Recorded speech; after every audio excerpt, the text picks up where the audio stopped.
ఉమ్మడి ఆదిలాబాద్ జిల్లాలో బీఆర్ఎస్ హయాంలో పలు ప్రాజెక్టుల కోసం చేపట్టిన భూసేకరణ రైతులకు కన్నీటిని మిగిల్చింది.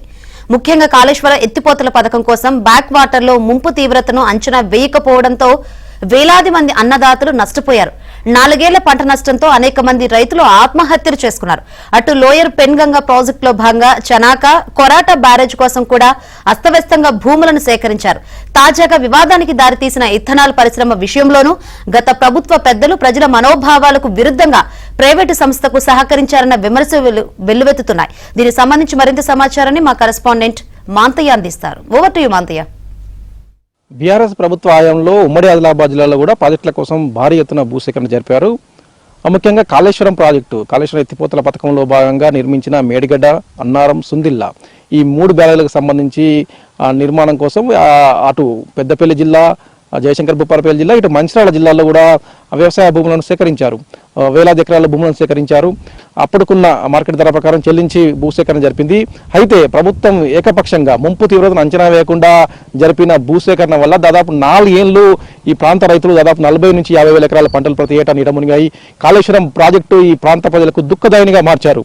మన ప్రస్తుతం కాళేశ్వరం ప్రాజెక్టు సంబంధించిన గోదావరి తీరంలో ఉన్నాం. గోదావరి బ్యారేజ్ గేట్లు ఎత్తిన తర్వాత ఆ పూర్తి స్థాయిలో కూడా మేడిగడ్డ బ్యారేజ్లో నీటి నిల్వలు పూర్తి స్థాయిలో కూడా నీటిని అంతా వదిలేయడం, ఎగువన ఉన్న అన్నారం సుందిల్లకు సంబంధించిన నీటిని కూడా వదిలేయడంతో నిన్న ఏదైతే గత ఏడాది నిండుకుండలా ఉన్న గోదావరి మొత్తం కూడా ఖాళీ అయిన పరిస్థితి.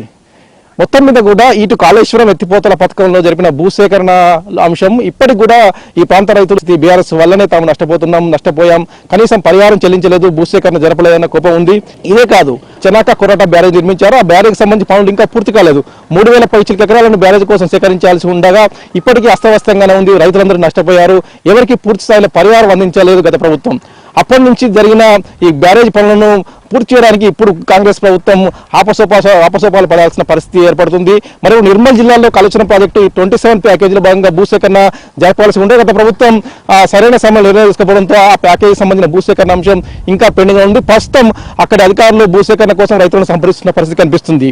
ఏదైతే భూసేకరణ విషయంలో గత ప్రభుత్వం, గత పాలకులు ఏకపక్షంగా వివరించడం, తమకు అనుకూలమైన ప్రాంతాల్లో తమకు సంబంధించిన వ్యక్తులకు సంబంధించిన భూములను సేకరించడం, ముంపు నష్టాలను అంచనా వేయకపోవడం వల్ల చాలా మంది రైతులకు నష్టం చేశారు. అంతేకాదు, ఇథనాల్ ప్రాజెక్టుకు సంబంధించి కూడా నిర్మల్ జిల్లా దిలావర్పూర్ మండలం ఆ ఫ్యాక్టరీ ప్రైవేట్ సంస్థ భూములు కొనుగోలు చేసినా కూడా అందులో భారీ ఎత్తున కూడా అనేక అక్రమాలు జరిగినట్టు ఆరోపణలు ఉన్నాయి. ముఖ్యంగా భూములు కొనుగోలు చేసే క్రమంలో రైతులను తప్పుడు సమాచారం ఇచ్చారు. తమకు ఇథనాల్ ఫ్యాక్టరీ అని చెప్పలేదు, విత్తనాల కర్మాగారం, విత్తన శుద్ధి కర్మాగారం చెప్పడంతోనే తాము భూములు ఇచ్చినట్టు అక్కడ రైతులు చెప్తున్న పరిస్థితి. అదే అంశంలో రైతులు దాదాపు 7 కాలంగా ఉద్యమం చేశారు. నిన్నటి దాకా కూడా అక్కడ ప్రాంతం అంతా అట్టుడికింది. చివరికి ప్రభుత్వమే ఆ రైతుల మనోభావాలను గుర్తించి నిర్ణయాన్ని వెనుక తీసుకుంది. వెంటనే రద్దు చేయాలని ఆదేశాలు జారీ చేసింది. ఏదైతే ప్రాజెక్టు సంబంధించి పనులు నిలిపివేయాలని చెప్పి కూడా ఆదేశాలు జారీ చేసిన పరిస్థితి. భూసేకరణ కావచ్చు, భూముల కేటాయింపులో కావచ్చు, గత ప్రభుత్వం అస్తవ్యస్తంగా నిర్ణయాలు తీసుకోవడం వల్ల ఇప్పుడు ప్రభుత్వానికి ఇబ్బందులు తలెత్తున్న పరిస్థితి కనిపిస్తూ ఉంది. ఏది ఏమైనా కూడా అభివృద్ధి జరగాలంటే ఖచ్చితంగా భూసేకరణ జరపాలి.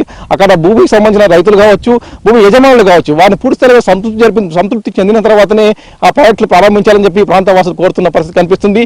మొత్తం మీద కూడా భూసేకరణ అనే అంశంలో ఏ ప్రభుత్వమైనా కూడా అభివృద్ధి కోసం భూసేకరణ జరపడం తప్పు లేదు. కానీ ప్రజల మనోభావాల విరుద్ధంగా మాత్రం ఎలాంటి నిర్ణయం తీసుకున్నా కూడా ప్రతిఘటన తప్పదన్న అంశం తాజాగా ఇథనాల్ ఫ్యాక్టరీ ఇష్యూతో రూఢి అయింది. మొత్తం మీద కూడా విమర్శలు చేసే ముందు, బీఆర్ఎస్ నేతలు విమర్శలు చేసే ముందు ఆప్త విమర్శ చేసుకోవాలి. గత ప్రభుత్వం జరిగినాన్ని కూడా గుర్తుంచుకోవాలి. వేలాది మంది రైతులను ముంచి కాళేశ్వరం బ్యారేజ్ కట్టారు. అదే సమయంలో చనాక కోరాట బ్యారేజ్లో రైతులను ముంచేశారు. ఇవన్నీ జరిగినా కూడా గత ప్రభుత్వం ఏమి తప్పు జరగనట్టు ఈ ప్రస్తుతం వ్యవహరించడం పట్ల కాంగ్రెస్ నేతలు అభివృద్ధి వ్యక్తం చేస్తున్నారు.